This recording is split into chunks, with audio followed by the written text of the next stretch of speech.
जय हिंद बच्चों। तो कैसे हैं आप लोग और कैसी चल रही है आप लोग की पढ़ाई? आशा करते हैं आप लोग की पढ़ाई अच्छी चल रही होगी और आप लोग भी अच्छे होंगे, स्वस्थ होंगे, मस्त होंगे, ज़बरदस्त होंगे। तो हम आज आपके लिए लेकर के आ गए हैं परिवहन का क्वेश्चन लेकर के, ऑब्जेक्टिव क्वेश्चन लेकर के आए हैं और ये आपका क्रॉस क्वेश्चन चल रहा है। ठीक है, तो आइए हम इस क्वेश्चन को कर लेते हैं।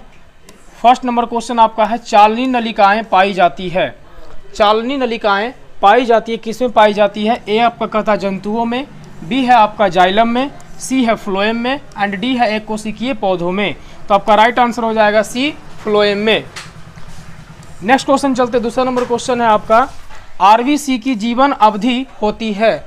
आरबीसी की जीवन अवधि होती है, कितनी होती है? आपका ए ऑप्शन है 120 दिन, बी है 180 दिन, सी है 80 दिन एंड डी है 220 दिन। तो आपको बताना आरबीसी की जीवन अवधि कितनी होती है। तो आपका राइट आंसर हो जाएगा ऑप्शन ए 120 दिन।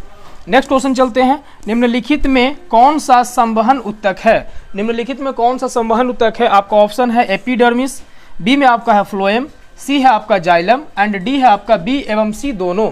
तो आपका राइट आंसर हो जाएगा, संवहन ऊतक होता है जाइलम और फ्लोएम दोनों होता है। तो आपका राइट आंसर हो जाएगा डी, बी एवं सी दोनों, है ना।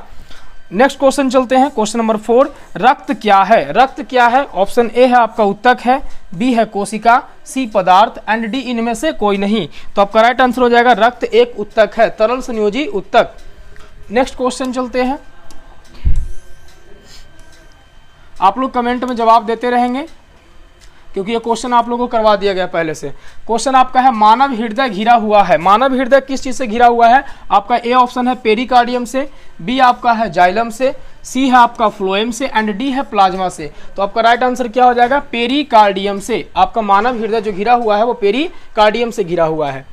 नेक्स्ट क्वेश्चन 6 में, मनुष्य में श्वेत रक्त कोशिकाओं की जीवन अवधि कितनी होती है? मनुष्य में श्वेत रक्त कोशिकाओं की जीवन अवधि कितनी होती है? तो आपका ऑप्शन है 12 से 20 दिन, दूसरा है आपका 2 से 3 महीना, तीसरा है 20 से 30 दिन एंड डी ऑप्शन है आपका महीना से 4 महीना से अधिक। तो आपका राइट आंसर हो जाएगा ऑप्शन ए 12 से 20 दिन। नेक्स्ट क्वेश्चन बताएंगे प्यारे बच्चों, किस जीव में हीमोग्लोबिन नहीं होता है? किस जीव में हीमोग्लोबिन नहीं होता है? ए है आपका पक्षी, बी है मक्खी, सी है मनुष्य एंड डी इनमें से कोई नहीं। तो आपका राइट आंसर हो जाएगा बी, मक्खी। ठीक है प्यारे बच्चों, आप लोग कमेंट में आप लोग जवाब देते चलेंगे। आपका ये क्वेश्चन पहले से करवा दिया गया है, 1 से लेकर के 143 क्वेश्चन आपका, है ना। ये 5 पार्ट में आपको बना दिया गया है।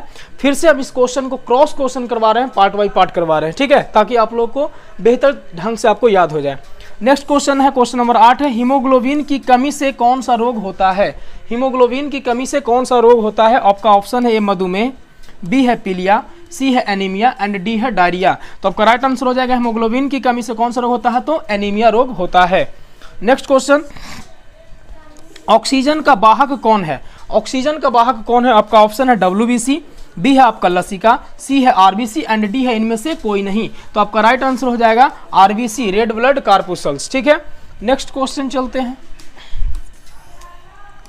क्वेश्चन नंबर 10 है आपका, कथा रुधिर चाप नियंत्रित होता है कथा थाइमस द्वारा, बी कहता है थायराइड द्वारा, सी है एड्रिनल द्वारा एंड डी ऑप्शन है ब्रिसन द्वारा। तो आपका राइट आंसर हो जाएगा सी, एड्रिनल द्वारा। चलिए नेक्स्ट क्वेश्चन, क्वेश्चन नंबर 10 पर चलते हैं।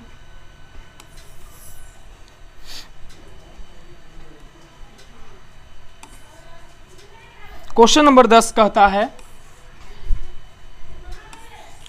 रुधिर चाप नियंत्रित करता है। तो आपका हो गया एड्रिनल द्वारा। ठीक है, क्वेश्चन नंबर 11, खुला परिसंचरण तंत्र किस में पाया जाता है? खुला परिसंचरण तंत्र किस में पाया जाता है? ऑप्शन ए कहता है मनुष्य में, बी कॉकरोच में, सी घोघा में और डी कहता है ऊंट में। तो आपका राइट आंसर हो जाएगा बी, कॉकरोच में। खुला परिसंचरण तंत्र उस जीव में पाया जाता है जिस जीव का कंकाल बाह्य होता है, और कॉकरोच में बाह्य कंकाल होता है, इसलिए इसमें खुला परिसंचरण तंत्र पाया जाता है। ठीक है, और हम लोग मानव जीव शरीर में इसमें जो है जीव जंतुओं में अंतः कंकाल पाया जाता है, इसलिए इसमें जो खुला परिसंचरण तंत्र नहीं, बंद परिसंचरण तंत्र पाया जाता है। क्वेश्चन नंबर 12 है, मानव हृदय में कितनी कोष्ठ होते हैं? मानव हृदय में कितने कोष्ठ होते हैं, यानी चेंबर होते हैं? आपका ऑप्शन है ए 2, बी है 8, सी है 1 एंड डी है 4। तो आपका राइट आंसर हो जाएगा डी, 4। ठीक है, 2 ऑरिकल होता है एंड 2 वेंट्रिकल होता है। नेक्स्ट क्वेश्चन चलते हैं, स्टोमाटा के खुलने और बंद होने की क्रिया को कौन नियंत्रित करता है? स्टोमाटा के खुलने और बंद होने की क्रिया को कौन नियंत्रित करता है? ऑप्शन ए है आपका द्वार कोशिकाएं, बी है आपका सहचर कोशिकाएं, सी है आपका चालनी नलिकाएं एंड डी है मूल रोम। तो आपका राइट आंसर क्या हो जाएगा? आप बताएंगे। राइट आंसर आपका हो जाएगा ए, द्वार कोशिकाएं। नेक्स्ट क्वेश्चन चलते हैं। पौधों में गैसों का आदान प्रदान किसके द्वारा होता है? पौधों में गैसों के आदान प्रदान किसके द्वारा होता है? ऑप्शन ए है आपका रंध्र, बी है आपका जड़, सी है आपका तना एंड डी है आपका टहनी। तो पौधों में गैसों का आदान प्रदान जो होता है वो पत्तियों में पाए जाने वाले रंध्र यानी स्टोमाटा के द्वारा होता है। ठीक है, नेक्स्ट क्वेश्चन चलते हैं क्वेश्चन नंबर 15 पे। क्वेश्चन नंबर 15 आपका है,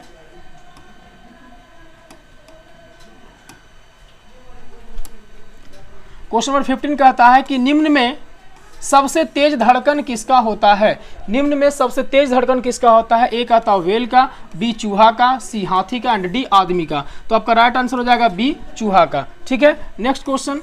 फ्लोएम उत्तकों द्वारा कार्बोहाइड्रेट का परिवहन होता है। फ्लोएम उत्तकों द्वारा कार्बोहाइड्रेट का परिवहन होता है। तो कहता है सुक्रोज के रूप में, बी है आपका फ्रक्टोज के रूप में, सी है लैक्टोज के रूप में एंड डी है सुक्रोज के रूप में। तो आपका राइट आंसर हो जाएगा डी, सुक्रोज के रूप में। Next question, question number 17। इनमें से किसकी उपस्थिति के कारण रक्त लाल दिखाई देता है? तो बताएंगे। आपका ए ऑप्शन है थ्रोम्बिन, बी है आपका फाइब्रिन, सी है हेमोग्लोबिन एंड डी है सीरम। आपका राइट आंसर हो जाएगा सी, हेमोग्लोबिन।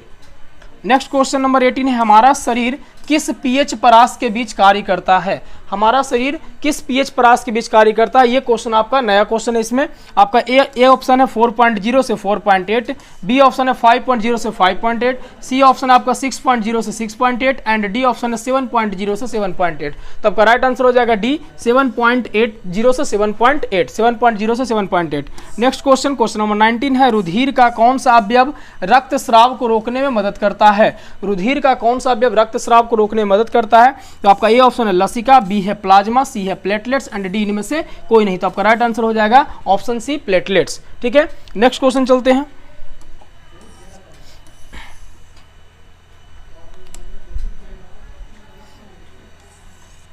क्वेश्चन है, पादप में जाइलम उत्तरदायी होता है। जाइलम किस लिए उत्तरदायी होता है? ऑप्शन ए कहता है कि जल का वहन के लिए, बी कहता है भोजन का पाचन के लिए, सी अमीनो अम्ल का वहन और डी कहता है ऑक्सीजन का वहन के लिए। तो जाइलम होता है वो जल का वहन करता है। ठीक है, जल और खनिज लवण का वहन करता है। तो यहाँ ऑप्शन में आपका हो जाएगा ये, जल का वहन करता है।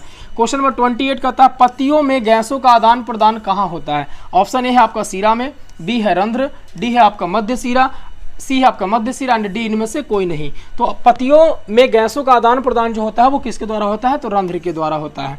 नेक्स्ट क्वेश्चन, हृदय से रक्त को संपूर्ण शरीर में पंप किया जाता है तो किसके द्वारा पंप किया जाता है? ऑप्शन ए है फेफड़ों द्वारा, बी है नीलय द्वारा, सी है अलिंदों द्वारा एंड डी इनमें से सभी। तो आपका राइट आंसर हो जाएगा बी, नीलय द्वारा। नेक्स्ट क्वेश्चन, क्वेश्चन नंबर 23 है, निम्नलिखित में कौन से यंत्र का उपयोग रक्त दाब मापने में किया जाता है? ऑप्शन ए है बैरोमीटर, बी है आपका मैनोमीटर, सी है आपका स्फाइग्नोमैनोमीटर एंड डी है इनमें से कोई नहीं। तो आपका राइट आंसर हो जाएगा सी, स्फाइग्नोमैनोमीटर। चलिए नेक्स्ट क्वेश्चन चलते हैं। क्वेश्चन नंबर 24 कहता है, रक्त का कौन से अवयव घायल स्थान से रक्त स्राव के मार्ग को रक्त का थक्का बनाकर अवरुद्ध करता है? ठीक है, देखिए इस क्वेश्चन को ऊपर कर देते हैं। 24 नंबर क्वेश्चन था। क्वेश्चन आपका है कि रक्त का कौन से अवयव घायल स्थान से रक्त स्राव के मार्ग को रक्त का थक्का बनाकर अवरुद्ध करता है? ऑप्शन ए कहता है लाल रक्त कोशिकाएं, है ना, आरबीसी, बी है आपका श्वेत रक्त कोशिकाएं डब्ल्यूबीसी, सी है प्लेटलेट्स एंड डी है लसिका। तो आपको रक्त स्राव के मार्ग को रक्त का जो है थक्का बनाकर ये अवरुद्ध करता है कौन? तो प्लेटलेट्स। ठीक है, नेक्स्ट क्वेश्चन चलते हैं। पादप में फ्लोएम उत्तरदायी है। पादप में फ्लोएम जो है वो किस लिए उत्तरदायी है? ऑप्शन ए कहता है जल संवहन के लिए, बी भोजन संवहन के लिए, सी एमिनो अम्ल संवहन के लिए एंड डी ऑक्सीजन का वहन के लिए। तो फ्लोएम जो है वो उत्तरदायी होता है भोजन संवहन के लिए। ठीक है, नेक्स्ट क्वेश्चन 26, रक्त का थक्का बनाने में सहायक होता है। ठीक है, तो ऑप्शन है आपका ये लाल रक्त कोशिकाएं, बी श्वेत रक्त कोशिकाएं, डी रक्त बिंबाणु हो जाएगा यहाँ पे, बिंबाणु एंड डी हो जाएगा इनमें से कोई नहीं। तो आपका राइट आंसर हो जाएगा रक्त बिंबाणु, जिसको बोलते हैं ब्लड प्लेटलेट्स बोलते हैं। नेक्स्ट क्वेश्चन 27, एक कोशिकीय शैवाल में जल का परिवहन द्वारा होता है। एक कोशिकीय शैवाल में जल का परिवहन किसके द्वारा होता है? ऑप्शन ए कहता है प्रासरण द्वारा, बी है आपका विसरण द्वारा, सी है आपका अवशोषण द्वारा और डी है आपका रसारोहण द्वारा। तो आपका ऑप्शन नंबर बी हो जाएगा विसरण द्वारा। ठीक है, चलिए नेक्स्ट क्वेश्चन चलते हैं।